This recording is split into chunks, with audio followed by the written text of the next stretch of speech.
Voy a leer, hermanos, en Juan 6:37.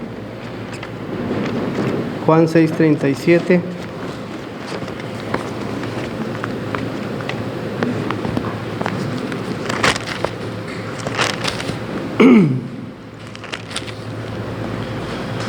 Dice el Señor: todo lo que el Padre me da, vendrá a mí, y al que a mí viene,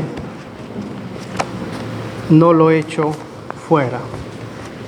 Estas son las palabras de Jesús.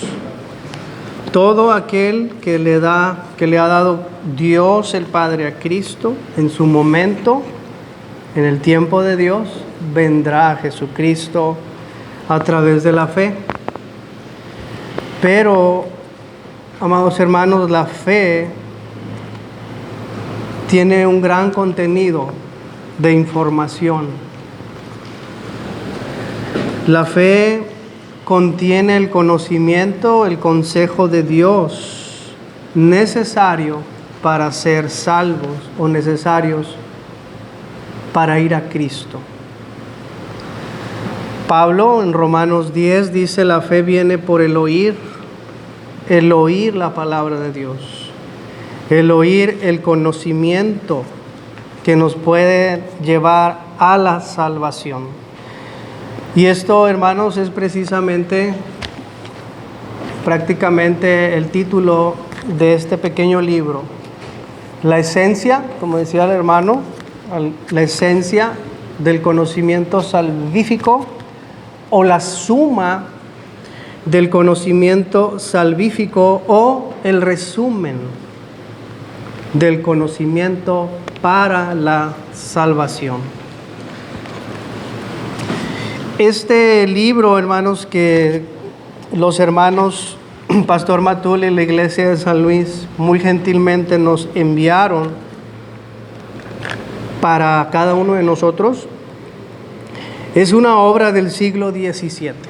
O sea, no es algo nuevo que se le ocurrió de repente a una denominación o algo por el estilo. Es una obra que fue elaborada, fue creada en el tiempo de la Iglesia, en ese tiempo que se le denomina o que se le llama o se le conoce como la Segunda Reforma Protestante.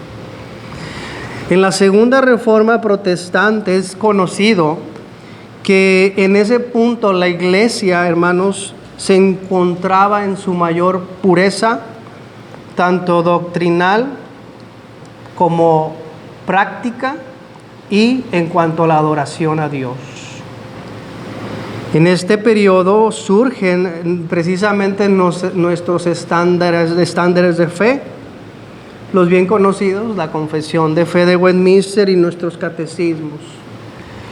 Dentro de ese contenido de los documentos de la Iglesia nace precisamente también, este librito que se llama La Esencia del Conocimiento Salvífico. Y este ejemplar, el cual vamos a estar estudiando con la ayuda de Dios, el Espíritu Santo, y es el que queremos empezar a ir viendo poco a poco. Pero antes de que podamos avanzar en el contenido, vamos a ver, hermanos, como un poco más de información, quiénes fueron los autores de este documento, de este libro, de la Esencia del Conocimiento Salvífico. La Esencia del Conocimiento Salvífico fue originalmente escrita, esta obra, por dos pastores. Y originalmente elaboraron este material, este libro. La intención inicial era para que sus rebaños o los miembros de las iglesias las cuales ellos pastoreaban pudieran ser beneficiados de este librito.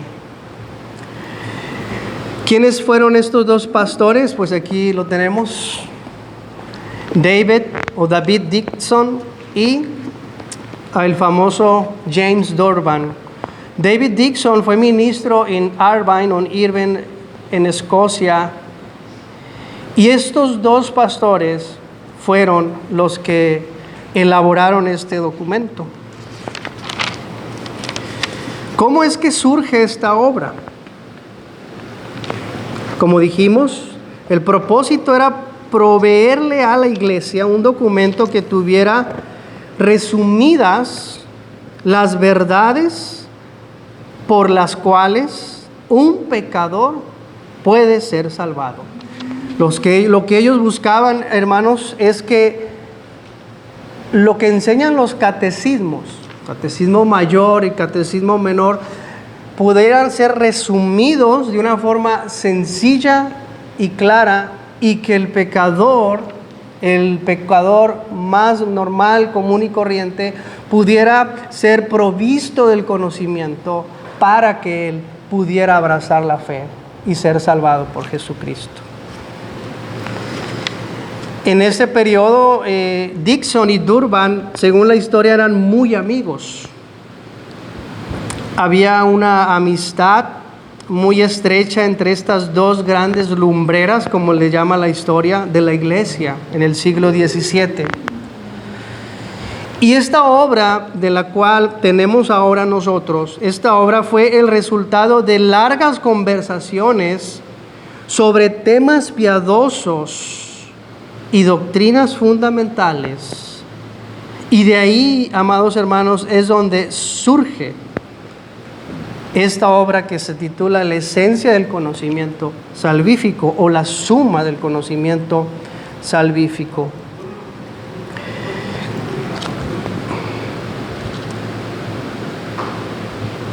La suma del conocimiento salvífico se ha impreso junto con nuestra confesión de fe y catecismos. Esto sucedió después de varias conversaciones sobre el tema y la forma de poderlo unir a los estándares de fe, de modo que pudiera ser útil para las demás iglesias, o sea, no nada más para las iglesias de Dixon, que ellos pastoreaban, y la iglesia de Durham, sino que Durham y Dixon dictaron a un ministro, un reverendo de Westminster, alrededor del año 1650. Ellos dictaron la esencia del conocimiento salvífico, el cual merece ser mucho más leído y practicado de lo que hoy se usa y se enseña en nuestra actualidad. Un muy conocido pastor y teólogo del siglo XIX, me refiero a Roberto Murray, quien fuera ministro de la iglesia en Escocia desde 1835 hasta 1843, él dice en un diario que él escribía el 11 de marzo de 1834, que fue precisamente la lectura, hermanos, de este tratado, como él le llama, de este booklet que le decimos ahorita, librito, que fue la lectura de este tratado lo que lo llevó a una más clara comprensión del camino de la salvación, tal como parece con su puño y letra en el día 11 de marzo de 1834. Y estas son las palabras de Robert Murray. Él dijo: habiendo leído la suma del conocimiento salvífico, creo que fue lo que en primer lugar produjo un cambio salvífico en mí.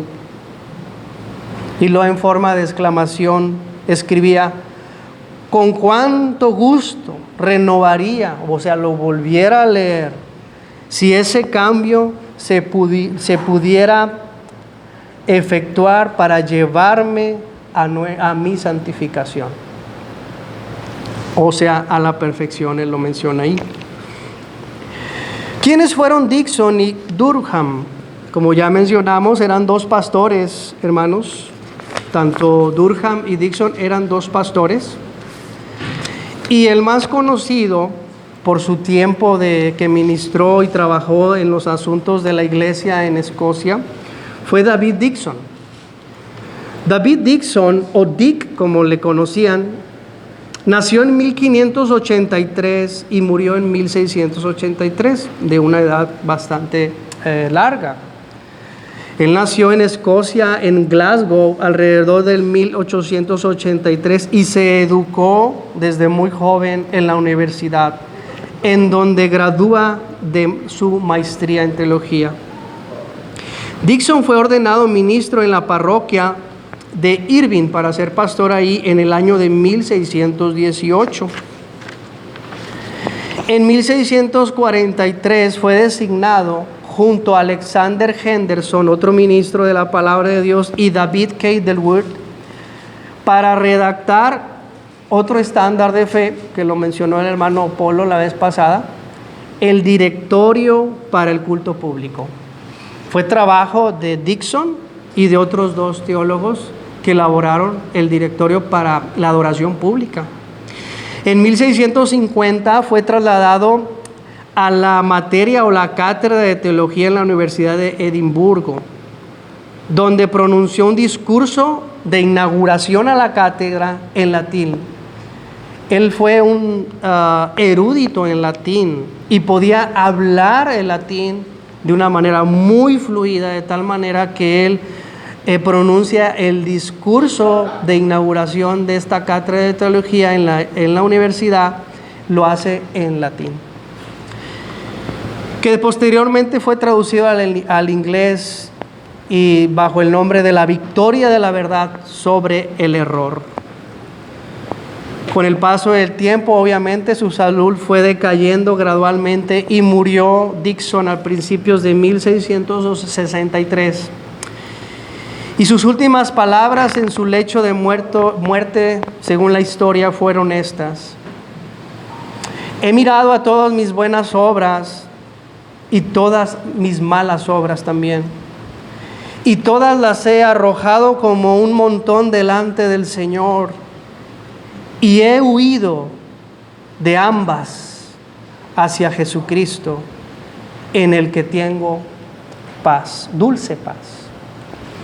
Este fue Dixon, el teólogo más conocido, pero también, hermanos, el otro teólogo que elaboró juntamente con Dixon fue Durham. Y Durham nace en 1622 y muere a una corta edad en 1658. Él estudió en la Universidad de St. Andrews y luego vivió en su casa de campo. Pero Durham se enlistó en el ejército en una guerra civil escocesa y llegó a ser capitán de la tropa. Cerca de Edimburgo, ahí un día lo observó David Dixon. Fue donde conoció a James Durham. Y le llamó la atención porque James Durham era el capellán también del ejército y de la tropa que él conducía.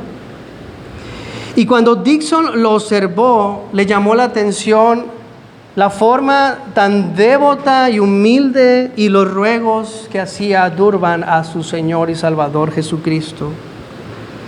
Dixon, ya un eminente teólogo presbiteriano, le insistió a Durham que debía de considerar dedicarse al ministerio, lo cual después hizo. Después estudió en Glasgow y obtuvo la licencia para predicador por la asamblea en 1647. Durham se dice que era un hombre de intensa convicción y un carácter de mucho énfasis en lo que él creía. Se dice de él, a quienes lo conocían, que rara vez sonreía. Sus estudios, tanto en las escrituras como en las cuestiones teológicas y eclesiásticas de la época, lo llevó a cabo con una extraordinaria diligencia. En eso se conocía Durham, un hombre muy devoto y muy entregado, con diligencia a la obra del Evangelio. Durante un tiempo ejerció su ministerio en Glasgow, en Escocia, y en 1650 fue nombrado profesor de teología ahí mismo en Glasgow. Su salud, según la historia, nunca fue buena. y él envejecía de una manera muy prematura.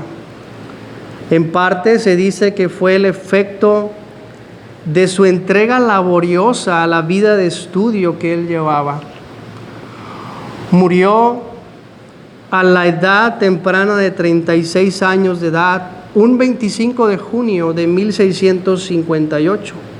Sus contemporáneos, aquellos que lo conocían, lo tenían en una alta estima como uno de los hombres más capaces de ese tiempo y también piadosos. Durham fue un ministro diligente que buscaba, pero que era cuidadoso en sus sermones.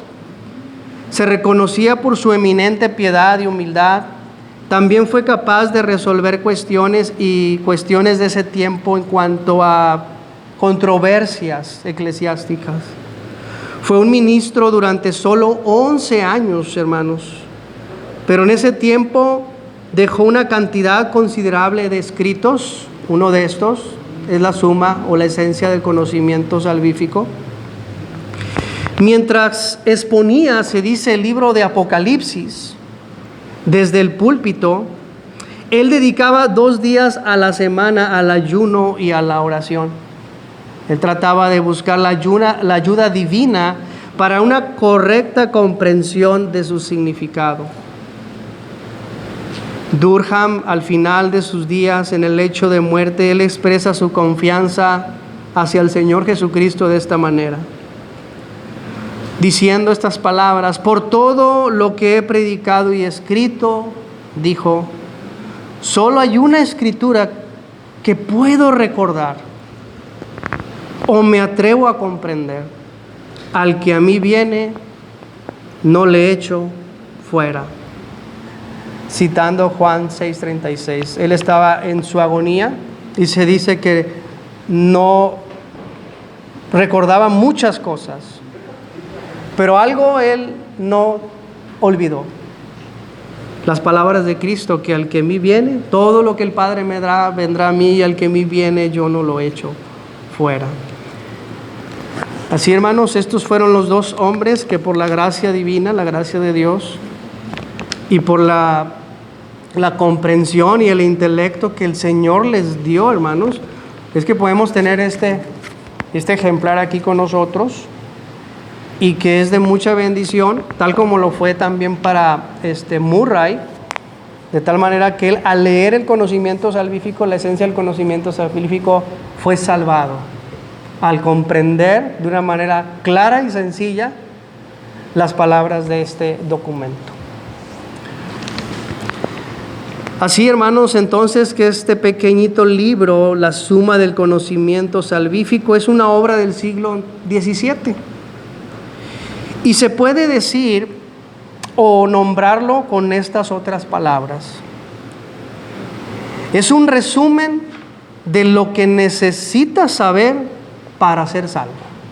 Este es un resumen de lo que necesitas saber para ser salvo. ¿Qué esperamos, hermanos, obtener del estudio de este librito? ¿Qué es lo que esperamos como iglesia, pero también qué es lo que esperaríamos como personas? Bueno, lo que esperaríamos es una mejor y más clara comprensión precisamente del consejo de Dios. Y para obtener ese conocimiento más claro y sencillo, creemos, hermanos, que nos va a capacitar mejor para el evangelismo personal, y también nos va a capacitar de otra manera para el discipulado, de tal manera que podamos nosotros compartir el evangelio con otros de una manera clara y sencilla. También esperamos que al estudiar este ejemplar, Dios bendiga esta obra en nosotros y podamos obtener una mayor adoración en gratitud por la salvación tan grande que nos ha concedido Dios a través de Jesucristo.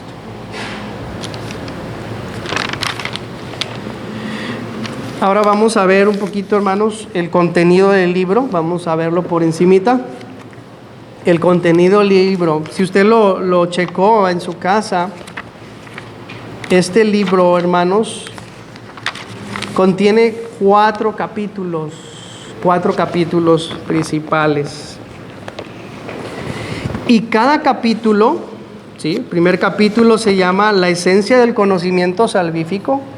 En este primer capítulo usted encontrará esa suma o ese resumen del conocimiento que me pueden llevar a abrazar la fe en el Señor Jesucristo. En el primer capítulo. En el segundo capítulo encontramos que se titula La utilidad práctica del conocimiento salvífico. En otras palabras, el uso práctico de este conocimiento. Porque si bien sabemos, el conocimiento de la palabra de Dios, cuando obra Dios en los corazones, trae como resultado la piedad. Y este capítulo nos enseña la utilidad, cómo el conocimiento de la salvación nos lleva a ser útiles en la piedad y en la práctica. En el capítulo 3 se titula Las garantías y motivos para creer. En este capítulo vamos a encontrar lo que la iglesia reformada presbiteriana se conoce como la libre oferta del Evangelio. En las garantías. ¿Por qué? Porque la palabra de Dios ofrece garantías para aquellos que abrazan a Jesucristo. Y también nos da abundantes motivos por los cuales un pecador debiera de acercarse al Señor Jesucristo una vez que obtuvo ese conocimiento de la salvación.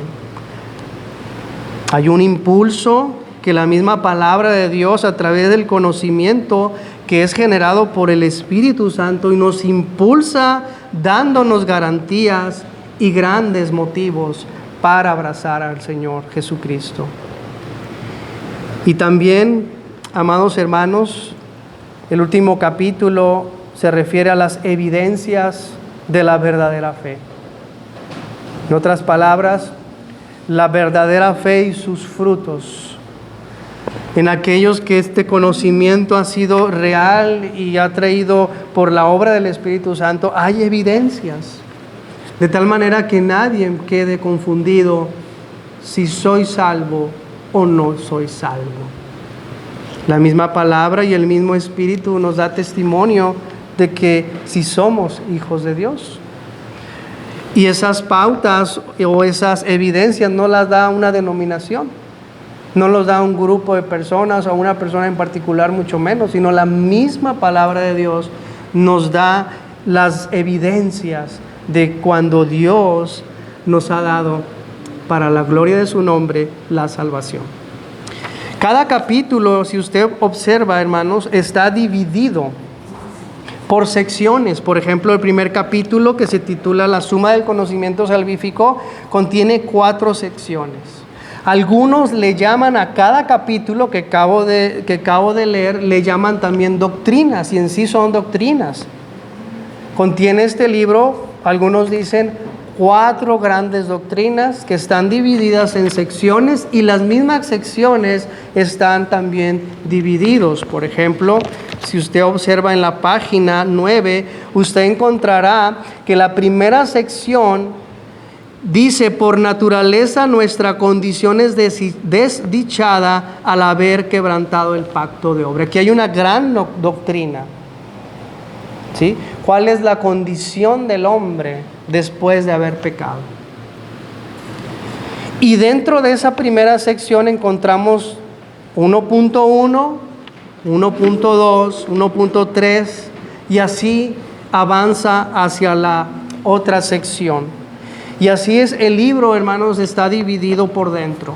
¿Sí? Son 4 grandes doctrinas o 4 capítulos que están divididos en secciones por lo interior, y cada sección también tiene diferentes puntos. Así que, hermanos, este es el libro que vamos a estar estudiando. Yo había querido empezar a poder exponer la página 9 y la página 10, pero pienso que es mejor empezar de lleno, hermanos, la próxima semana, si Dios quiere, a poder ver la doctrina que nos ofrece el primer capítulo de este libro. Así que, hermanos, también voy a hacer este receso ya por el motivo de que hay una guía de estudio y que voy a platicar con los hermanos para ver si podemos utilizar esa guía de estudios, o sea, utilizando lo que es el librito. Y existe una guía que elaboró una iglesia de la Reforma, del Pacto, así se llama, en el 2022. Pero quiero consultar, ¿verdad? Yo la he estado leyendo y está muy buena, pero quiero como quiera consultar con el pastor y con los hermanos para ver si podemos usar esa guía. Pienso que va a ser de mucha más utilidad y podamos ahondar un poquito más en la comprensión para sacarle todo el provecho que podamos con la ayuda de Dios. Y pues la guía, estamos pendientes, esta guía está muy bien seccionada también. Entonces, hermanos, pues vamos a orar juntos. Sirve que oramos para que el Señor bendiga el estudio de este material. Amén. Vamos a orar. Padre, te pedimos mucho, Señor, de tu gracia, Señor, para poder, Señor, adentrarnos en este camino, Señor, de estudiar este documento, Señor, que fue elaborado, Señor, cuando, Señor, la iglesia reformada, el protestante, gozaba por tu gracia y providencia, gozaba de una mayor comprensión, doctrina y práctica, Señor. Te pedimos, Señor, como hemos sabido, Señor, que lo has ido utilizando en diferentes tiempos, a medida, Señor, que podamos también nosotros, Señor, el vernos beneficiados al estudiar, Señor, el conocimiento de la salvación, Señor. Esta esencia que contiene tus escrituras, resumida, Señor, en este libro, Señor. Te pedimos tu bendición, que podamos aprovecharlo al máximo. Danos gracia y dirección, Señor, para poder sacar el máximo provecho de él. Y que, Señor, que tú puedas obrar en los corazones, Señor, de aquellos que no son salvos. Que tú puedas obrar, Señor, a través del estudio de este libro que nos guía a tu palabra, Señor. Que puedas obrar salvación en aquellos, Señor, que no son salvos. Y también en aquellos que dudan, Señor, puedan ser afirmados en la fe y en su elección. O de lo contrario, Señor, puedan ser desengañados, Señor, con el único fin de que corran a Cristo, Señor. Y que corran, Señor, con ese conocimiento que nos brinda tus palabras, Señor, y se aferren a Cristo, el único mediador entre Dios y los hombres. Y que se aferren a Cristo como leíamos al comienzo. Todo lo que el Padre me da, vendrá a mí, y al que a mí viene, no lo echo fuera.